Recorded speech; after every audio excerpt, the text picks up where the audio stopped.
Vai, bravo! Si è inaugurato lo scorso 26 dicembre il presepe vivente a Raffadali. Si tratta del maggiore evento inserito in una serie di manifestazioni programmate e organizzate dall'amministrazione comunale di Raffadali, presieduta dal sindaco Silvio Cuffaro, insieme ad alcune associazioni locali. Si parte con il presepe vivente in via Calvario, con le raffigurazioni di antichi mestieri e degustazioni di prodotti tipici locali, che ha visto la partecipazione di tutte le parrocchie e le scuole della città.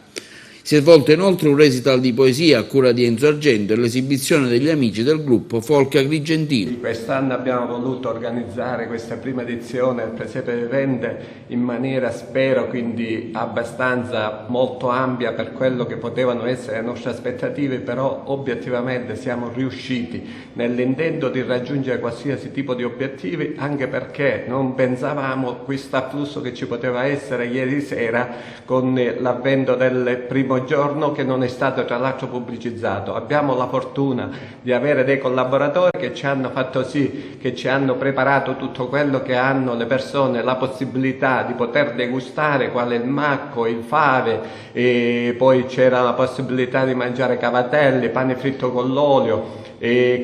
sfingi, tutto cose tradizionali che sono espressione di quello che può essere il Natale. Nella giornata di domenica 27 dicembre si è invece svolta la quarta edizione della gara podistica Corri Raffadali, in corsa per donare, che ha visto il patrocinio dell'Associazione Donatori di Sangue di Raffadali e la prima edizione del Memorial di calcio Giuseppe Curabba. La chiusura sarà il 6 gennaio con l'ultima occasione per visitare il presepe vivente, l'esibizione del gruppo folk I Picciotti di Raffadali e al termine la pastorale di Nardo. C'è la quarta Corri Raffadali, una manifestazione che vede coinvolte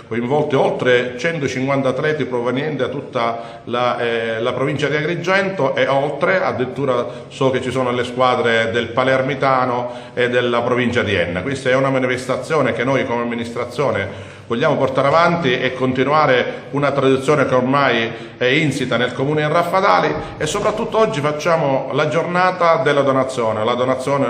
di sangue in favore dei bambini talassemici, che grazie alla collaborazione dell'Associazione Donatori Sangue ci permette mensilmente di fare queste raccolte per chi ha necessità di questo prezioso sicolo. Raffadali ora come ora è una delle vetrine più importanti che ci sono in provincia di Agrigento, pur vivendo in una situazione di crisi economica finanziaria scarsa,